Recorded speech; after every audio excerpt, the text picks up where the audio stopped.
ሰላም እንዴት ናችሁ? የነጅሆም ኩኪንግ ቤተሰቦች፣ ሰራተኛዋ አደይ ተከታታይ ድራማ ዛሬም ይዤላችሁ መጥቻለሁ። ነጅሆም ኩኪንግን ላይክ፣ ሸር፣ ሰብስክራይብ በማድረግ እስከ መጨረሻ ቆዩ። ባቡሬ ዛሬ በጣም ተናዷል። ድንገት ለሊን የገጠማትንና ለምን እንደዚህ እንደሆነ ዶክተሩን ሊጠይቀው ይሄዳል። ሆስፒታልም ያገኛታል። እንዴ ቤዛ፣ አንቺ ደግሞ እዚህ ምን ታደርጊያለሽ? ይላታል። እኔማ ስራ ነኛ እያየኝ ትለዋለች። በጣም ተገርሟል ቤዛ እዛ ሆስፒታል መገኘቷ። ዶክተሩም ግራ ተጋብቷል። ለምንድን ነው ሁላችሁም እየመጣችሁ የምትናደዱባት? ቤዛ ለምንድን ነው ይለዋል። እነሱም የሚያውቁኝ ባለፈው ማንነቴ ነው፣ አሁን ተቀይሬ ሌላ ሰው ሆኛለሁ ትለዋለች ዶክተሩን። ባቡሌም ምንም አልተዋጠለትም። አንቺ መቼም አትቀየሪም ይላታል። ዳይመንድ መጥቶ እንደዚሁ ነው የሚያንቃት። ምንድን ነው ጉዱ? በማለትም ግራ ይገባዋል። ይቺ ልጅ እዚህ የተገኘችው በምክንያት ነው፣ በጣም አደገኛ ሴት ናት ብሎም ይነግረዋል። ዶክተሩ ግራ ተጋብቷል። አሁን ያማል ይሄ ምንም እንደዚህ የሚያደባድባችሁ ምክንያት የለም። ይሄ የስራ ቦታ የታመሙ ሰዎች የሚታከሙበት እንጂ የእናንተ እዚህ የምትጣሉበት አይደለም፣ ውጡ ይላቸዋል። ለማንኛውም እሺ ችግር የለውም። አሁን እኔ የመጣሁት የሌሊን ጉዳይ ላወራህ ነበር፣ ግን ድንገት እንደዚህ እሷን ሳያት ነው እንዲሆንኩት፣ ይቅርታም ይለዋል። ችግር የለውም። ለመሆኑ ሌሊ እንዴት ናት? ምን እየተካሄደ እንደሆነ አላውቅም። ይህም ማመን ከብዶኛል፣ ከአቅሜ በላይ ነው እያለም ይነግረዋል። ሌሊ ያለችበት ሁኔታ አሁን ጥሩ ነው። ነገሮችን ደግሞ ቀስ እያሉ እንደሚስተካከሉ እርግጠኛ ነኝ። ግን ያለ ማድረግ ደግሞ አንተ ከጎኗ መሆን አለብህ እያለ ዶክተሩ ይነግረዋል። እሺ በማለት ባቡሌም ወደ ቤቱ ተመልሷል። ቤት ከሄደ በኋላም ሌሊ ማዘሯን አንቃታለች። የት ነው ያለሁት? ማነሽ? እንዴት መጣሽ? ትላታለች።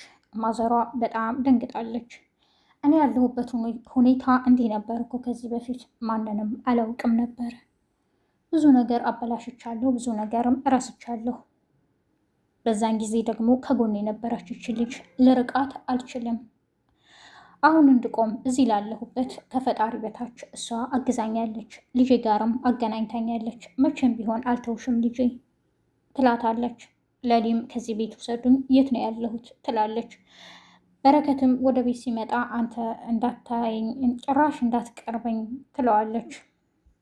አውቀሽኛል ወይም ይላታል። እሷ ምንም ልታውቀው አልቻለችም። ሌሊ የምታስታውሰው እናትና አባቷ ሳይሞቱ የነበራትን ማንነት ብቻ ነው። ከዛ በኋላ የተፈጠረውን እረስታለች። ይህ ሁሉ ያደረገችው ደግሞ ቤዛ ናት፣ የተሳሳተ መድኃኒት በመስጠት።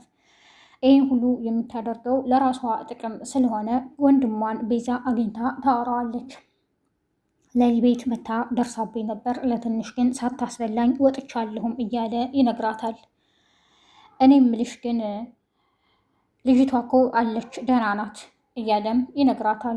እኔ ልጅቷን እንድትሞት ነበር የምፈልገው፣ ግን እሷ ያው በህይወት አለች ትለዋለች ቤዛ። የቤዛ ወንድም ወደነ ሄለን ቤት በመሄድ በር ይቆረቆራል። ሄለን ደንግጣ ትከፍትለታለች። ምን ነው አቤ በር እንዳትከፍቺ ብሎኝ ነበር፣ አንተ ነህ ግባ፣ ምን ፈለክም ትለዋለች። ቤዛ መረጃ የምታስቀምጥበት ክፍል አለ አይደል? እዛ ይህን ወረቀት ላስቀምጥ ነው ይላታል።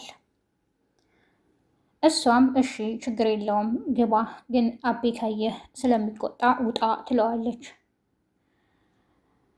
አቤ ከዚህ በፊት አባቱን ገለውብኛል ብሎ የሚያስባቸው ሰዎች እሱንም እየተከታተሉት ስለሆነ በጣም ፈርቷል። ሄለንን ከገጠር ድረስ የመጣችው ለኔ ብላ ነው። ብዙ መከራ የደረሰባትን ለኔ ብላ ነው። እኔም ከእሷ ጋር ብዙ አሳለፍኩ። አሁን ደግሞ የመጣብን መከራ ምንድን ነው?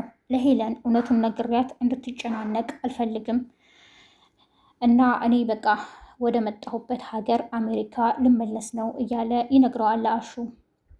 ይህን ማድረግ የለብህም ሄለን በጣም ትጎዳለች። የፍቅር እናት እኔ ለሊን ማየት አለብኝ፣ ለሊ እናቴ በማለት መንገድ ላይ ተጠምጥማብኛለች፣ ስለዚህ ልረዳ ትፈልጋለሁ በማለት ወደ ሆስፒታል ይሄዳሉ። ዶክተሩም አዎ የእርስዎ እገዛ ያስፈልጋታል፣ እንደውም በጣም ጥሩ አጋጣሚ ነው አሁን ያለችበት ሁኔታ፣ ደግሞ ማንም ሰው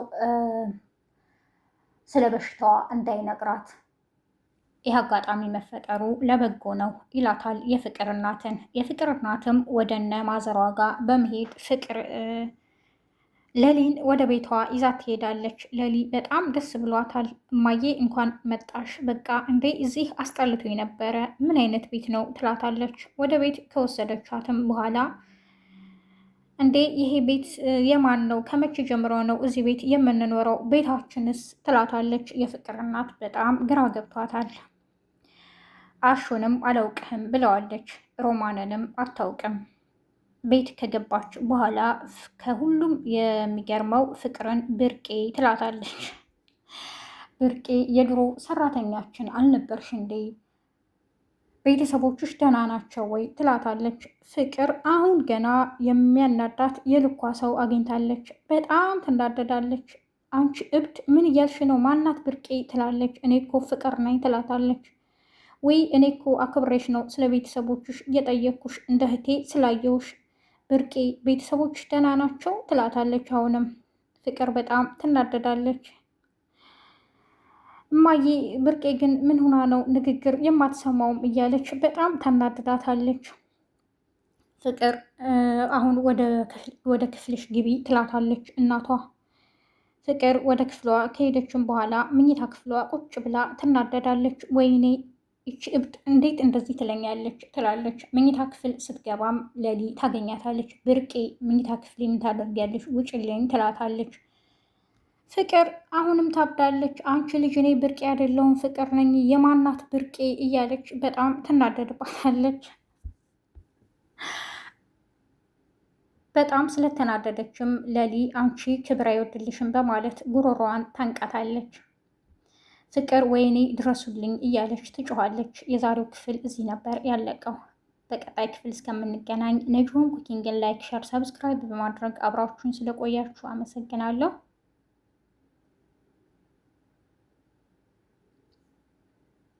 በያላችሁበት የዓለም ዳርቻ ሰላማችሁ ይብዛ።